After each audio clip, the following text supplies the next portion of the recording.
How you doing, people? Welcome back to another ESO build video. Today is a brand new update for update 47 for the hot sauce build, which is the 1-bar Magicka Dragonknight build. This is designed to be the easier version of the burn build. So if you want to see more of this, stay tuned. It's coming right up.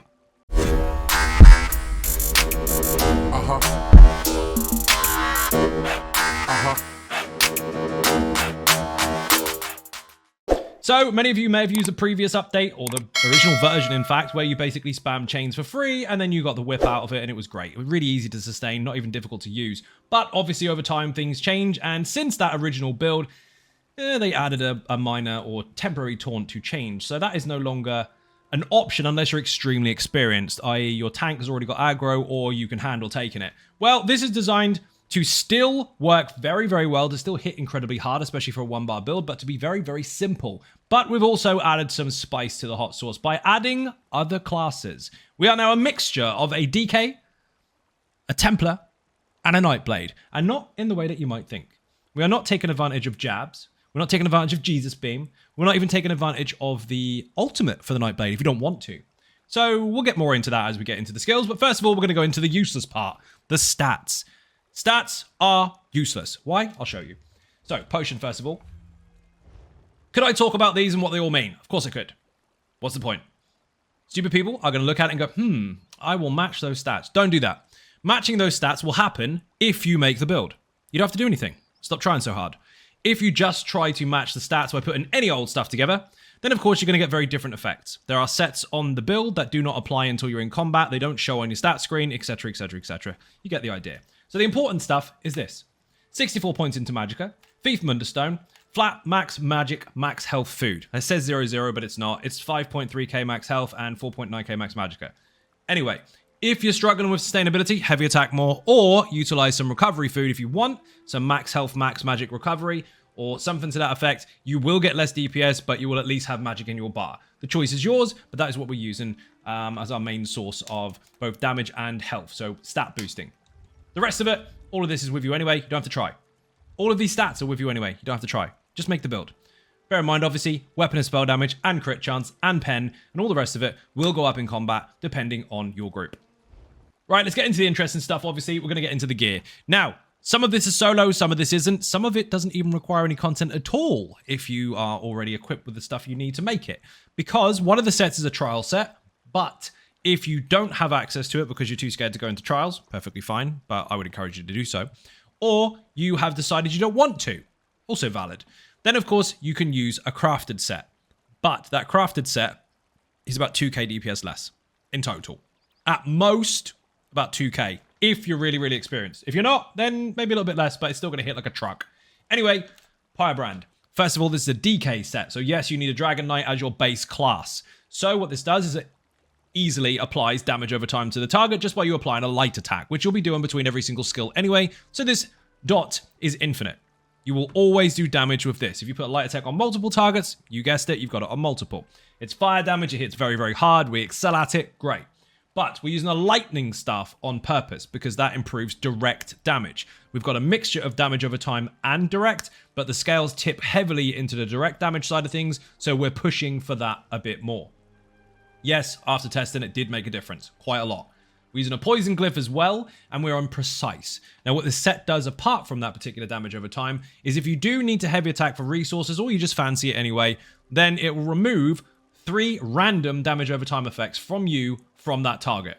And each one will contribute towards making the explosion that comes out of the heavy attack more impactful. It will do more damage. And, of course, the actual effect itself does more damage if the target has lower health. So big AoE fire boom, contributing both towards damage from low health and from the amount of dots you already had. So technically speaking, if you want a heavy attack as your dots are running out, perfect, because you're going to reapply them anyway. It doesn't matter that you take them off, you may as well take the extra damage. So you can weave and spam all day long if you want to, or you can simply wait until your dots are nearly run out, take a heavy attack and put them back on. Your choice, but it's very, very strong. Now, we're using it on the weapon, which counts as 2 pieces, and we're using 1 on the body, which needs to be in medium. If you're using a crafted set, you can make that in medium instead, but generally speaking, you want a medium piece. I would say that you want to put this on the chest. Just for the purpose of the video, it's actually on the helmet because that's what we had at the time, but you want to put it on the chest for slightly more resistances. Not that that's the end of the world, but that's where you want to go if you're going to optimize for min-max purposes about which stat gives you what. Now, this also has to be on 2 jewelry pieces if you can afford it. Obviously, it comes from the Infinite Archive, so you'll have the whole set anyway, but obviously if you're recrafting stuff, it's up to you whether you use the body or the jewelry, but the jewelry stuff can be quite expensive when it comes to upgrading stuff, depending on the server. 1 on the neck, 1 on the ring. Oak and Soul Ring, obviously, and every single one of these is bloodthirsty with weapon and spell damage and mag recovery. That is Makri, Kuta, and Rapora. That is the recipe for that glyph. Now, the body, again, you can mix and match the light stuff if you really want to, but generally speaking, Sororia jewelry pieces come from the hard mode version of the particular trial, whether you're doing +2 or 3 on normal or vet, so it's easier to get the prior band stuff. If you're using crafted gear, it doesn't really matter, do it in any order. But if you don't have Sororia, you can use Tideborn. Tideborn promotes extra direct damage, so 12% increase to most of the damage you're doing. This particular set boosts all the damage you're doing. Bear in mind, the trade-off between the two, again, is about 2k on this particular build. Anyway, for argument's sake, we're going Sororia. All body pieces if you can help it, and 1 Zahn on the shoulders. It doesn't have to be Zahn, it can be any set that provides a crit bonus. If you feel like your crit is fine, then you can change this for a weapon and spell damage bonus, and if you're lucky with crits, you'll get more damage. It depends on what you preference and what you have access to. But the crit chance or extra weapon and spell damage on any monster shoulder will be fine. Now, Sororia is quite simple. If you do a light attack, much like this set, if you do a light attack, so that was easy, both sets proc off the same thing, you will benefit from extra weapon and spell damage by standing in the circle that you just made from that light attack. You can do it with heavy as well. If you stay out of the circle, the stacks won't benefit you. If you stay in the circle, the stacks will benefit you. The longer you stay in, the more you get. Now, Sororia used to be only for those people that could manage it. Now they've altered it. It's not only for those that can manage it. Those that can will benefit, but those that can't still have a 5-piece bonus of 200 weapon and spell damage. This was altered in Update 47 to allow more accessibility to Trials gear for people that can't manage to keep up the stacks and bonuses of, let's call it, skill-based sets. And instead of you having nothing, you've got something up front. So if you suck, you still get good bonuses. But essentially, light attack or heavy attack, and if you get a big flaming circle, try and stay in it at least once every 5 seconds so that you can maintain those stacks and get them all the way up to 10. You'll end up with a lot of extra weapon and spell damage, and it does promote build damage throughout. Damage over time and direct, doesn't matter where it comes from, this boosts it all. Again, you can go with Tideborn instead, which is crafted. It increases your crit chance, weapon and spell damage, and offensive pen, and also promotes direct damage against monsters. No good against PvP, however. It's not a PvP build, but just saying, Sororia would actually work if you could be ballsy enough to stand still. Anyway, lightning stuff on the front. Well, we don't have a back bar. Necklace, ring, and 1 body piece. I recommend the chest. The rest of it, Sororia on the body with a monster set of crit or weapon and spell damage, or Tideborn. That's it. Now, skills. First of all, Burning Embers. Bread and butter of the build. Keep this on the target at all times. This also contributes towards your stacks if you heavy attack with Prior Brand. That's really hard to say sometimes. Sometimes I say Prior Brand. Say it 10 times. See if you do the same. Anyway, attaches to the target. 24-second long damage over time. It's flame damage. It guarantees an initial burning status effect on cast. And also you heal for 110% of the damage done by this ability. You'll heal every tick of the time that you do damage. And if you reapply it, you get healed for the initial hit as well. This is basically keeping you alive while the enemy burns. Again, if you heavy attack, you'll remove the dots, and this could be one of the ones that gets removed, but it's very, very cheap considering you get resources back from burning status effect in the first place. So attach it, leave it running. If it runs out, put it back on. Engulf and Flames is next, same rule. This attacks multiple targets, so it'll actually hit a maximum of 6 and put the damage over time on them. So again, much like this, flame damage over time. A little bit less, more on the initial hit, less on the overall dot, but again, single target dots nonetheless. So each target that is affected with both of these now has 2 dots on them.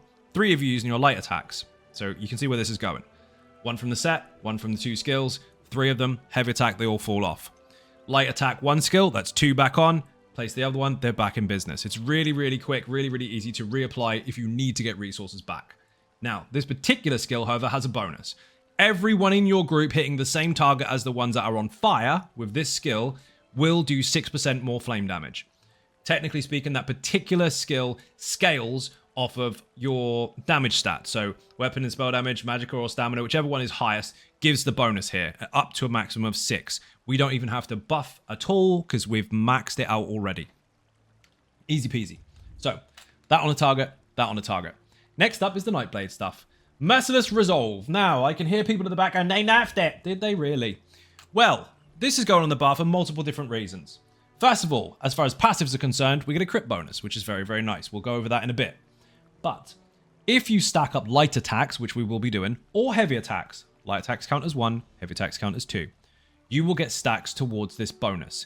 And they've made it over time, since the last update and this one, that you can now stack up to 10 rather than 5. When you stack up to 5, if you consume it, you'll fire a bow, you'll do damage, you'll heal if you're close as well. It's very, very strong. And it will make them all go away. But you can build them back up again, right? Well, if you build up to 10, you stack 2 in the chamber.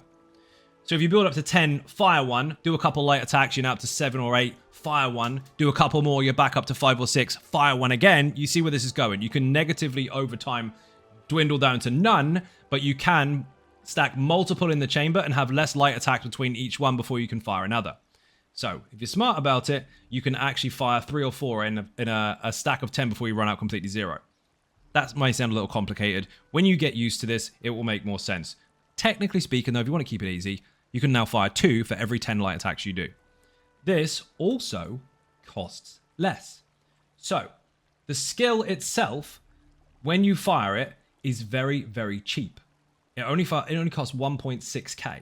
So instead of your spammable, which will be more expensive, this is cheaper than your spammable. Same resource cost, but cheaper. So you spam, spam, spam, spam. When this is ready and flashing, fire it instead of your spammable. But wait, there's more. Flame Lash, Ardent Flame skill line. First ability to unlock, morph it to Flame Lash, not the other one. This one costs 2k per cast, almost. Based on the way that we're set up, that's how much it's going to cost us. Now, while it's slightly more expensive than this is the one we're going to be casting all the time. It does flame damage, and if the enemy is immobilized or stunned, you will set them off balance. But wait, there's more. Targeting an off-balance enemy, and if you're using builds on the channel alongside this, that will happen a lot. Or immobilized, so a tank just pinning them up, changes this into Power Lash. So all they have to be is rooted or off balance. If that happens, the Lash costs half the price. So it now costs 1k. So immobilized or off-balance enemies now cost you 1k if you're spammable. And in between those moments, when it's not off-balance, you can still take a cheaper spammable by applying this. This hits incredibly hard. Use it all the time. This you should be using all the rest of the time. If it's ready, fire it. If it's not, spam this. This will also heal you if you do a wicked backflip. Now, I know you don't know what that means. So I'm going to show you. This is your basic whip, which looks very cool. And there's your bow. Great, right? Now let's get an off-balance target. You're going to love this. Oh, nothing to do with anything towards combat whatsoever. It just looks bloody cool. You can do a wicked jump flip. So if you jump at the same time as doing a whip, watch this. How cool is that? Anyway, off-balance targets or immobilize, turn it into a backflip whip. Then you go back to normal again. Every time the target is off balance or immobilized, your cost is down and you heal for every single one. So, your survival is already up. Play aggressive. This will be with you all the time, doing damage over time every 2 seconds and healing you. This will be there when ready, as long as you maintain lights and heavies, and it will heal you. This is always running, and if they're off balance or immobilized, it will heal you. How cool is that? Next up, on a DK, we have an Execute. This is in the Assassination skill line for the Nightblade. Get Impale. As the enemy's health goes under 25% health, spam the crap out of this and maintain 2 dots. That's it. Just spam it. You will light attack spam, maintaining your fire dot and doing massive damage during Execute, which escalates the amount of damage you were already doing quite dramatically. These two combined are very, very high. This is higher than both combined as long as you're spamming this on its own. So once you get to Execute, don't fire these at all anymore, unless of course you want to heal. Standard of Might. Arguably, this is a very tough choice for people to make. So, Soul Harvest, first of all, is the Nightblade ultimate. It's incredibly cheap. It only costs 70. And on single target, when you activate this, you will do 20% more damage for 8 seconds. On that target alone. If that target now dies, goodbye ultimate. While on the bar, you do generate ultimate per kill as well. So, it's very, very fast-paced. But, again, if the enemy is dead, maybe it was an ad or something, you now don't have this damage on the boss. in single target and in AoE situations, this mildly outperformed. Mildly. So, single target damage, this is roughly the same. It's very, very close because while you do 15% more damage, which is technically less, you do have the damage over time that comes with it. So it ends up trading off. They are very, very close. But this does come with some extra benefits. That AoE damage is incredibly useful for ad pulls because things will die very quickly around you. You will take less damage, which the other one doesn't actually give you. And of course, you have a synergy attached to it, which other people can take advantage of and blow stuff up and immobilize stuff, which means your whip is then more accessible. You do more damage and it costs less. Much, much more useful. So overall, you will be able to do more damage to the target's area of effect while spamming your whip, get the extra heal from it, and of course you do have to consider that while this does technically become more useful over time, it does cost a lot more. We don't have Earth and Heart, so you won't get resources back. So again, the choice is yours. If it's fast-paced kills and you can maintain the ulti, of course Soul Harvest is great from jumping from one target to the other, to the other, to the other. But if you're in a situation where you need to kill an ad really quick and then get back on the boss, you don't have as much damage on the boss. Hard trade-off, your choice. Technically, with Soul Harvest, you have a higher crit chance. Technically, with the Standard of Might, you've got more fire going on, you've got more utility, and you've got more defense. If you look carefully in the chat window, see these here, these two, 95.6 and 95.5. I'm not going to tell you which order was which, but both of those are with two different ultimates. Both of them. Yes, you're looking at about 95k DPS on that rigged target dummy, on a 1 bar mag necro. Now, we're going to go into passives. Obviously, they're very important. We're not going to explain every single one of them fully in detail. That's all on the website if you want it, and in the class guide if you need that too. But I'm going to tell you which ones you need to get. This will increase, obviously, burn and poison status effect and give you resources back for applying them. You need that. This will deal extra damage and a snare to anything that is from an Ardent Flame ability that is direct. So you need to make sure you get that. This will also increase the duration of those skills, so you need that. And this increases fire and poison.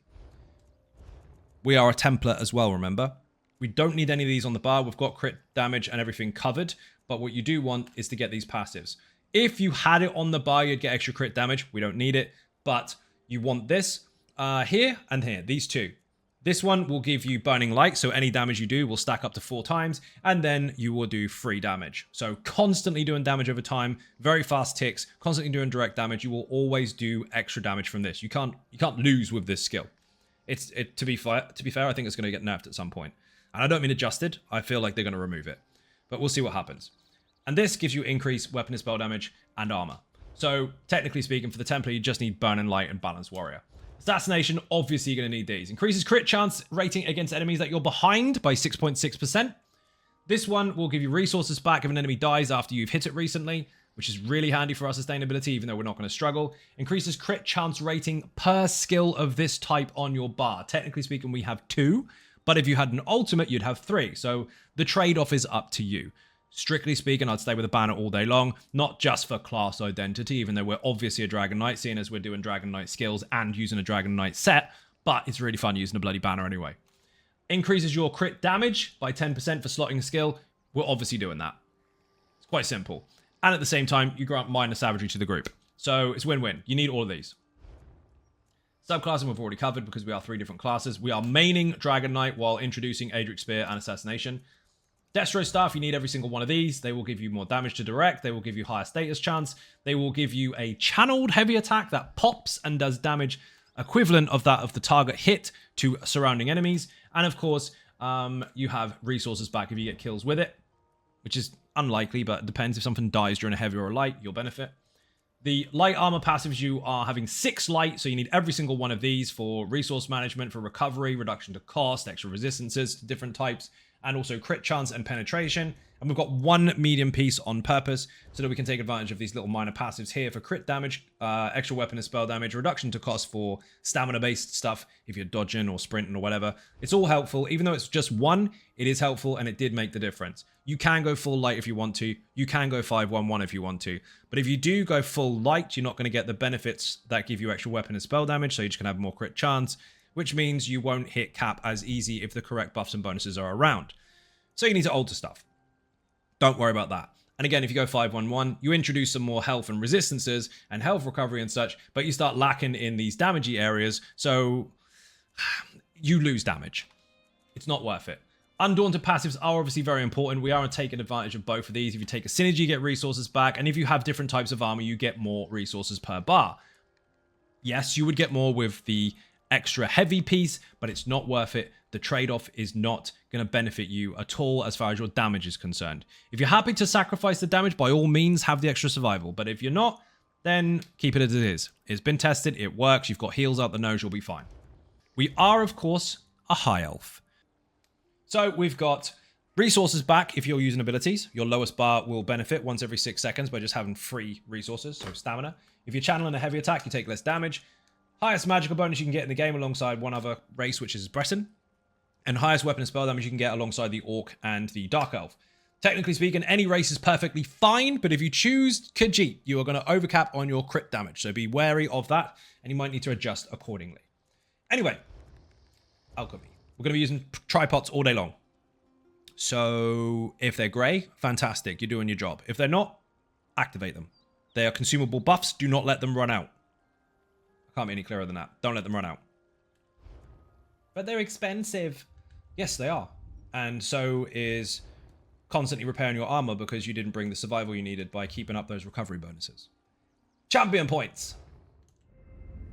These white or yellow ones are inevitable. You will unlock them eventually, regardless of what you are playing, whether it be tank, healer, DPS, hybrid, or badger. It doesn't matter. Make sure you get these as and when you can. But what is important is unlocking them. This one here unlocks this tree. You'll need this for wrathful strikes and for fighting finesse. If you are Khajiit, dump this one and replace it with Thaumaturge. If you're not, we're fine as we are. If you end up with Major Brittle in your group and it's being staggered, so it's got multiple different casts of it and it's got a really good uptime, also dump this and replace it with Thaumaturge. As it stands, keep these as they are for now. You also need Deadly Aim, so single target, and you also need Master at Arms for direct damage. You will also eventually need to get every single one of these. They are important, but the most important thing for you to do right now is get those blue ones and slot them. Even if it's just 10 points in here, get them up on that bar. Red stuff. This, and this require no prerequisites whatsoever, so slot them. What you can do is you can trade this off for stamina return when things die, but that is up to you. As it stands, this helps towards your overall sustainability. You shouldn't struggle at all. Unlock this for 15 points, this for 10, and then push here for more health, and then put this on for siphoning spells. Magicka back when you get kills. These two combined are very, very good. You can replace the overall recovery bonus if the recovery in your group is really, really high. And to be fair, based on the fact that you'll be using off-balance or immobilized whips a lot, and you'll be using the spectral bow from Grim Focus a lot, you may not need the recovery bonus at all. Depends on you and your group, so that is a subjective choice. These here, obviously these are now passive, which is fantastic. Get these, why not? You don't really have to slot much. The only thing I've slotted is the speed buff between fights. The rest of it is not combat based anyway. So have a little look. Spend your points however you want. I would recommend 50 points here though. If you're leveling up subclass and skills, you obviously want to boost to that. This boosts any skills you have on your bar towards their progress. So if you're trying to level up skills, you need this. Now, rotation. You're going to love this. If you played the burn build before, this is going to be a breath of fresh air for you because this is so much easier. And it's designed that way on purpose. The burn is taking advantage of Templar, DK, and Necromancer, and this is taking advantage of Nightblade, Templar, and Dragonknight. So Necro is taken out, Nightblade's put in. It's because it affected the build differently based on the style of play, with it being one bar. So, also, there's loads of Necro skills that don't fit. All you need to do is maintain this and this. So, make sure that he's been slashed and burn. Let's try that again over here. Slash, light attack, slash, light attack, burn. Now look at the timers. Ability timers on my bar. I'll even show you how to do that. So options, combat. Even on PC, it's exactly the same. This is actually on PC, so I'll show you both versions. Ability bar timers, on. Have them on. Back bar timers, also on. Stay with me, I'm going to explain why. You can do the same here with a mouse and keyboard if you really want to, just in case it's confusing because words are different apparently if they're on mouse and keyboard to some people. This needs to be all sorted if you really want that kind of stuff on here, but ability timers need to be on back and front. Here's the trick. So, we are on a 1-bar build, as you well know. If I put specific skills on my bar here that are already being utilized on the build, so this, and this. I'm not using this bar, but I can still slot skills on it. See how I've swapped? Now, that means that if I fire a skill, not only do my ability bar timers show me the number, but if I'm on a different bar to the skill that is currently running, it shows me a loading bar going backwards. Because I've put the skill on the back bar as well, it treats it as though it's on the back bar, so I get the timer and the bar. So watch what happens if I put the breath on. As you can see, down below, 21, 20, 19, and above it, there's a yellow bar going down and down and down and down. That's telling me that the version of this on the back bar is about to run out. It's the same one, but now I've got 2 alerts instead of 1, so it's even easier. Same with this. As you can see, the timer is running out. Now, I can also do the same with the banner. As you can see, it's nearly ready. And it tells me on the back bar which ultimate is running with a brief preview and the bar counting down. That is how you track your dots. So, put simply, start with this. Light attack, burning embers, light attack, engulfing flames. And now the really complex part. Ready for this? While they are running, light attack, whip, over and over and over and over. Until you feel like you've got enough stacks for your bow, and then light attack, fire that instead. So you do this. 1, 2, as many times as you want, up to 5 usually to fire the bow. Bow, and again. Oh, my dots ran out. Reapply those. 1, 2, I can go as many of these as I like. Keep going, keep going, keep going, keep going, keep going, keep going. But then I've got stacks, so use the bow. Oh, I've still got stacks. Use the bow. Stacks ran out. Stacks are back. Use the bow. Stacks ran out. I can build up 5 and fire it, or I can build up many, many more, save them, and fire a couple at a time. Reapply to the dots whenever you're ready. Fire that. Now, there are add-ons that exist that demonstrate... That's not the overall DPS, don't worry. I'm hitting 2 different targets. The time as a staggered. It thought I was fighting this one for like 2 minutes. Or 1 minute. I was not. There are add-ons, both on console and PC now, that will allow for... I got the wrong food on. There we go. Which will allow for visuals of stacks. So the Nightblade skill itself, as you can see in the buff timers down there, it says 4 at the moment. Right in the middle there, it says 4. If it gets to 5, that's 1. If it gets to 10, that's 2. You can have a larger version of that on your screen if it helps. Don't recall the name of it, but they do exist. Ask your friends, I'm sure they know. But all you essentially need to do over time is maintain this, light attack between every whip. If your bow is ready, light attack, fire it. If it's not, don't. What you need to do is whip, whip, whip, whip, whip, whip, bow whenever it's ready, whip, whip, whip, whip, whip, whip, bow whenever it's ready, and maintain that. Again, if you're smart about it or you're micromanaging, then of course you can stack that all the way up to 10, use one, grab a few extras, use one, grab a few, use one, and then eventually dwindle down to nothing, but you'll get a lot of shots in there. Depends on the fight, depends on the player. Now, when it comes to execute, you're going to love this. It's going to get really confusing. You know, all the way through the fight, we're doing this, which is really confusing. And when a bow's ready, we fire it. And when it's not, we just do this. At execute, I want you to change that. Instead of using the whip over and over and over and over and over and using the bow when ready, all I need you to do is maintain this and this, which, as you can see, while we're running around, really long durations. Look at us doing deeps without trying. When it's low health, light attack, spam this. And lucky for you, it's the magical one, so it can be done all the way from over here. Now, it looks relatively low damage-wise at the moment, but that boosts itself at under 25%. So when the health is low, that is when you want to use it. So all day long, dot, dot, whip, whip, whip, bow when you want, whip, whip, whip, bow again, and just maintain this all day long. When their health is low, spam this. Put a light attack between every single skill. Now, don't worry about if you missed the odd light attack, you can perfect that later, and it happens to everybody if you get ping issues or whatever, but generally speaking, if you maintain the same rhythm all the time, you should be perfectly fine. As long as you've light attacked at least once every 6 seconds, you'll keep up the dot from the prior band set. Now, how easy was that? 2 dots, spam whips, fireball when ready. 2 dots, spam execute until it's dead. On champion points. Fashion! Fashion is important. This was in the burn build video as well. I'm going to show you again. Bit of old school and new school as far as Scorpion is concerned. Obviously, this one is from Mortal Kombat, and obviously they copied me. Let's have a look. So, Outlaw helmet with yellow and black. The yellow actually is this one, I think. Mastic yellow. The chest is light glass. The shoulder is light Daedric. The hands are Earthbone Alien gloves, so that's a signature one. Fanglair sash, also light. Thieves Guild heavy, the legs. Legion Zero Sabatons, which is also a signature one.